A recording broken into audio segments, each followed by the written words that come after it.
Bonjour, bienvenue dans ce Café Hypnose où nous parlons d'hypnose. Et aujourd'hui, on va parler d'hypnose rapide, d'hypnose instantanée.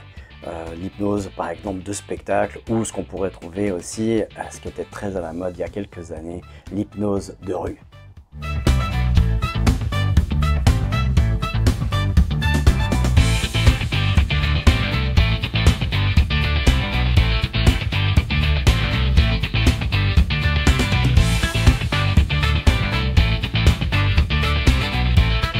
Bonjour, je suis Gilbert Dagon, maître hypnopraticien et master coach.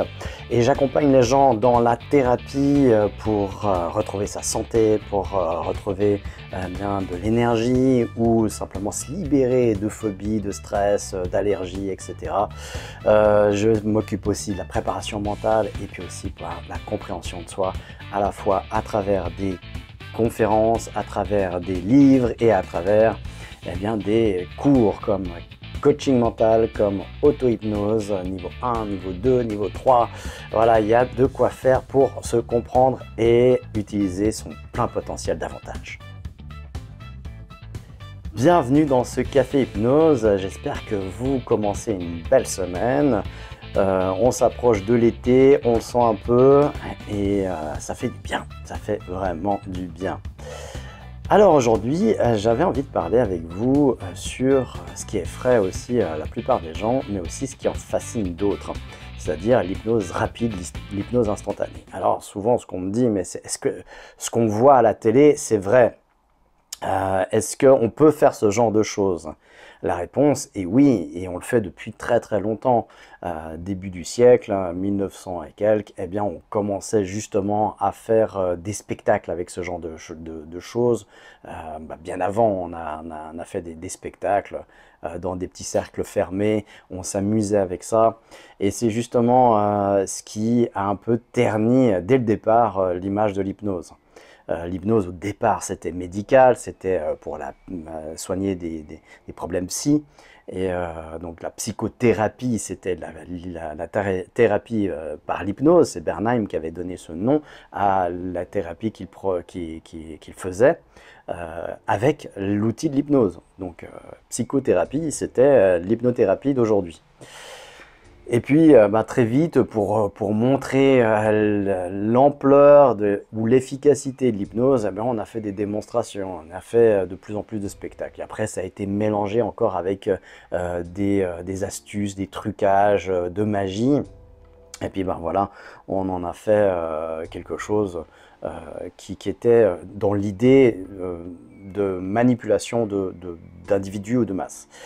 Et ça, c'est ce qui a vraiment terni l'image de l'hypnose. Et ça continue encore aujourd'hui avec des gens qui forment des personnes en une après-midi, en une journée. La matinée, c'est des premières inductions rapides. L'induction, c'est de la mise en hypnose. Et puis, c'est de la rapide, voire instantanée. C'est des inductions très très rapides, mais qui sont en forcing, qui sont parfois très violentes. Très violentes quand on les regarde et très violentes quand on les vit. Et ça, voilà, il y a pas en une matinée, vous voulez apprendre quoi? Il n'y a pas d'accompagnement, on ne comprend pas exactement ce que c'est que l'hypnose, on comprend qu'on peut apprendre ce genre de choses très très rapidement. Effectivement, que ça marche sur la plupart des gens, on va dire pas tous, évidemment, c'est tellement brutal qu'il y a plein de gens qui n'adhéreront pas à ça. Et qui vont avoir un inconscient qui va se défendre de ça. On le voit dans cet l'incroyable pouvoir du corps humain avec Michel Sémez et puis Adriana Carambeu, où Mesmer tente à plusieurs reprises d'hypnotiser Adriana Carambeu et qui finalement il n'y arrive pas parce que c'est trop brutal pour elle. Et alors il y a plein d'explications, je donne plus d'explications dans mon cours d'auto-hypnose, où on comprend vraiment ce que c'est que le mécanisme de l'hypnose. Effectivement, ça peut aller très vite, mais il y a des personnes pour qui c'est trop impressionnant, c'est trop violent aussi. Et puis on donne une mauvaise image de l'hypnose en prenant le contrôle de la personne. Et c'est pas ça l'hypnose, c'est pas que ça. Ça en fait partie, Mais c'est pas que ça, et loin de là, il y a plein d'autres choses qui se pratiquent en hypnose. Notamment quand on va pratiquer de l'hypnose en cabinet, eh bien, on va pas du tout faire ce genre de choses. Et c'est même contre-productif. Dans mes premières expériences d'hypnose, quand je me suis installé il y a 15 ans, eh bien effectivement j'ai testé différentes choses, différentes approches, ce que j'avais appris aussi dans mes cours. Et puis effectivement j'ai fait quelques hypnoses rapides. Alors, des fois instantané, et là, c'était hyper impressionnant et c'était hyper choquant. Et pour moi, et pour les personnes surtout. Et les réactions que j'ai eues, c'est « Ah ouais, c'est bon, j'ai vu ce que c'était, mais là, tu as pris trop de contrôle sur moi. » Eh ben, alors, c'était pas dit comme ça, mais ça se disait « Ouais, mais ça me fait peur, là, maintenant. » Ça me fait peur parce que justement, bah, j'ai pris le contrôle sur la personne, effectivement. Et là, j'ai vu que dans la thérapie, c'était vraiment contre-productif. On fait surtout pas ça en thérapie. On va aller doucement. On va apprendre à l'autre à s'hypnotiser lui-même. On va aller par des méthodes douces, lentes, et que la personne puisse appréhender ça en douceur et lui montrer que c'est elle qui peut prendre le contrôle aussi de son cerveau. Pas que le praticien, c'est contre-productif au possible de se dire ok, je vais remettre ma vie dans le praticien et puis c'est lui qui va faire. Et puis après, ben là, si je remets ma vie, j'ai intérêt qu'il soit bien formé, quoi. Qu'il ait un petit peu plus que 2 ou 3 jours ou 4 week-ends de formation, ou plus qu'une matinée, comme on vient de le dire. Donc voilà, pour s'amuser, puis encore, je dirais, pour s'amuser, c'est ok, mais encore, non, c'est pas ok. Parce que dans cet état d'hypnose, il peut se passer plein de choses. Il m'arrive plein de fois où la personne, quand elle vient me voir, bah, déjà, elle ne connaît pas l'hypnose, elle en a un petit peu peur. On parle beaucoup au début, on fait une expérience hypnotique avec le temps qui nous reste des fois. Les gens ont besoin aussi de se livrer, les gens ont besoin de passer du temps. Ils n'ont pas juste besoin aujourd'hui encore plus qu'avant. Les gens ont besoin qu'on prenne du temps avec eux. Alors pas non plus une journée entière, mais ils ont besoin de pouvoir parler, exprimer, se livrer. Ben, mon rôle, tel que je le vois en tant qu'hypnothérapeute, eh bien, fait partie de ça. Moi, juste opérer la transformation, ben, ça ne m'intéresse pas. Je veux faire un chemin avec les gens. Je veux que les gens fassent ce chemin et comprennent aussi ce qui se passe. Donc, dans un accompagnement inconscient, oui, et en plus conscient. C'est-à-dire bah, d'une évolution humaine, quelque chose pour laquelle ils peuvent grandir, apprendre. Et donc, c'est vraiment ça qui m'intéresse le plus. Bien sûr qu'on va opérer un changement, on va travailler avec la personne, c'est la personne qui va le faire. Donc là, on est plus dans la nouvelle hypnose. Hier aussi, il y a 50 000 sortes d'hypnose. Non, il y en a 4, c'est tout. 4 qui ont des structures très différentes les unes des autres. Sinon, c'est des variantes. Et on peut mettre toutes les autres formes d'hypnose dans ces 4 familles d'hypnose.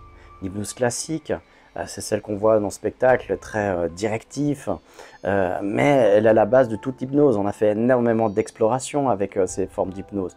L'hypnose de régression, c'était déjà dans l'hypnose classique, ça se faisait déjà. Donc c'est pas d'hypnose spirituelle. Et puis après, il y a l'hypnose ericksonienne qui est complètement différente par rapport à l'hypnose classique. Elle est basée sur l'hypnose classique, mais elle va beaucoup plus loin, elle est plus rusée, elle est plus détournée. Mais c'est encore l'opérateur qui va faire des choix pour la personne, qui va l'orienter, qui va, par des stratégies, l'amener à la solution ou au nettoyage.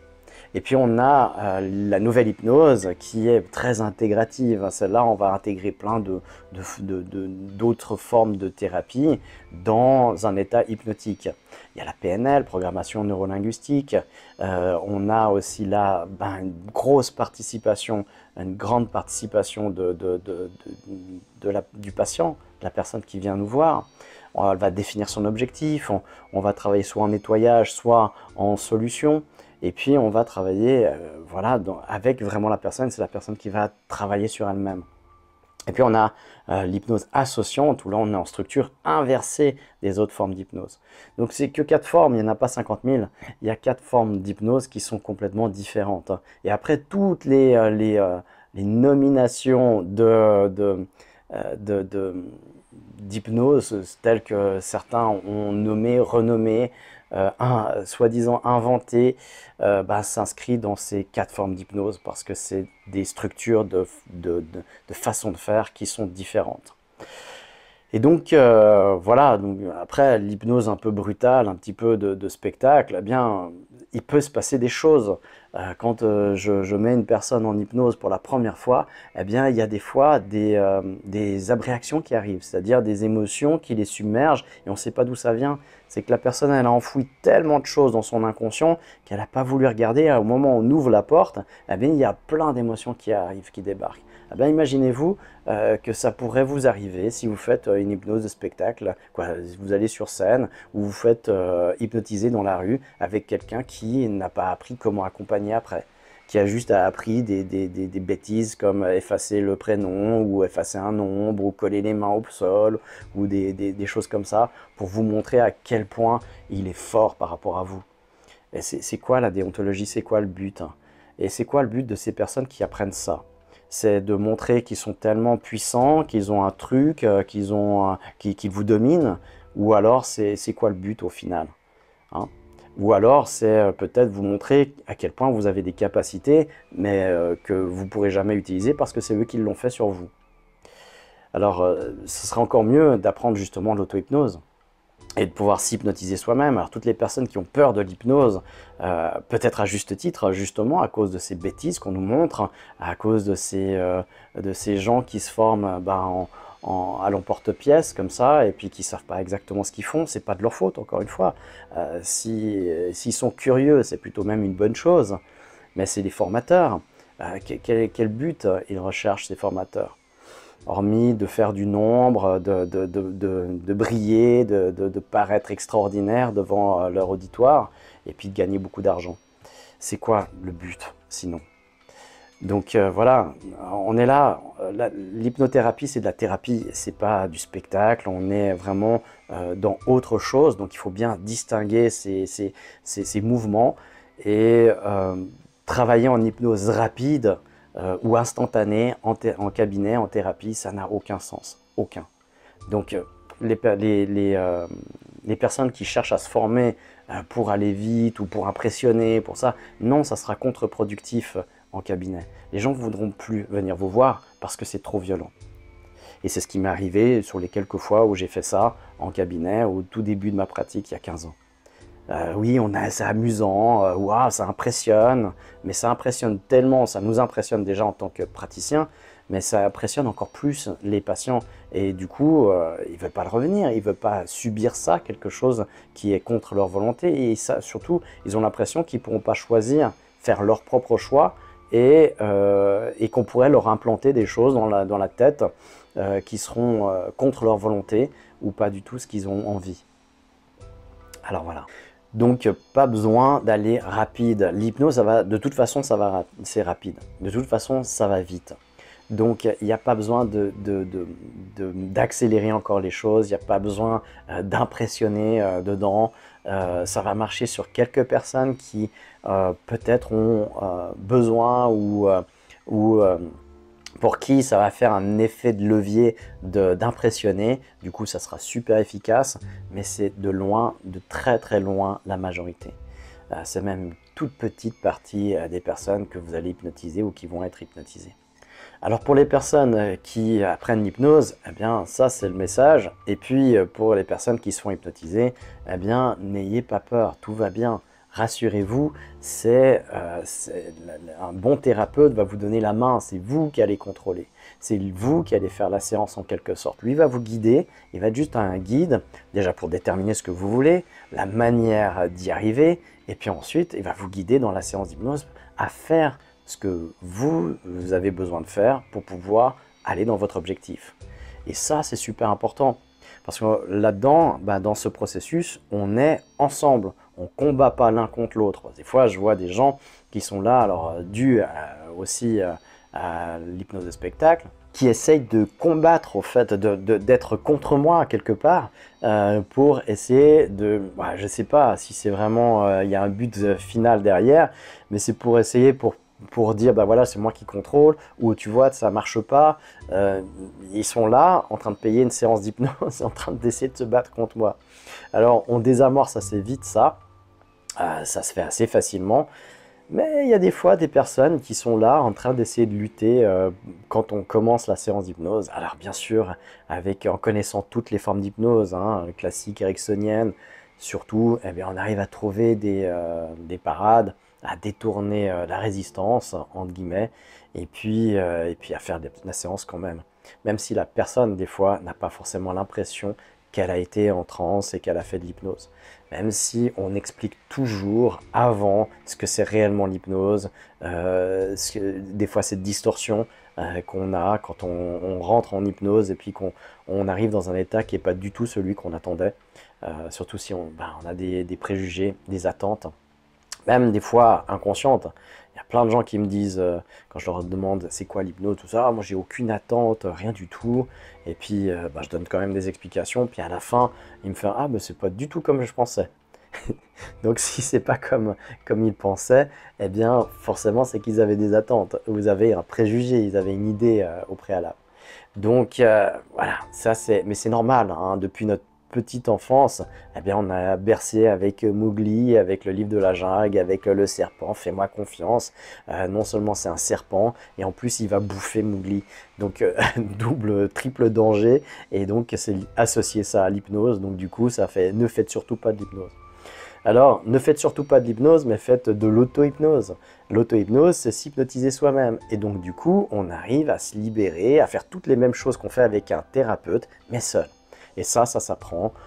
Pour une bonne base, c'est 2 jours. 2 jours, puis après, il faudra vraiment de la pratique quotidienne. Là, ce que je vois, c'est que les participants, ils sont super contents à la fin du week-end, tout ça, mais après, ils ont un peu de la peine à s'y mettre, à s'engager dedans. Donc l'idée, c'est aussi de continuer à mettre un pied dedans avec le niveau 2, un autre week-end, où là, on va vraiment aller dans des techniques pures. On le donne ce week-end d'ailleurs, niveau 2 pour ceux qui ont fait le niveau 1, c'est le prérequis. Et puis là, on ne revient pas sur comment se mettre en hypnose, qu'est-ce que c'est que l'hypnose, tout ça, toute la théorie, on l'a vu. Maintenant, on va voir des théories qui sont sur le deuil, par exemple, sur mincir, sur le sommeil. Et là, on va développer justement ces connaissances sur le sommeil, par exemple, avec les cycles de sommeil, les cycles circadiens dans les cycles ultradiens, ou les cycles plutôt ultradiens dans le cycle circadien. Et on va voir comment on peut améliorer tout ça conjointement à l'hypnose.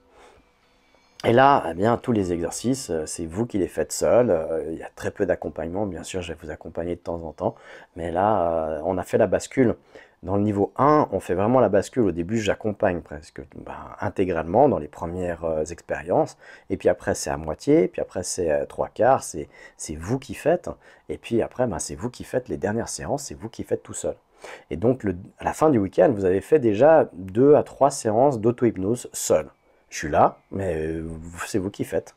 Et puis, donc vous savez comment faire, et vous ressortez du week-end en ayant fait déjà des séances complètes d'auto-hypnose, structurées.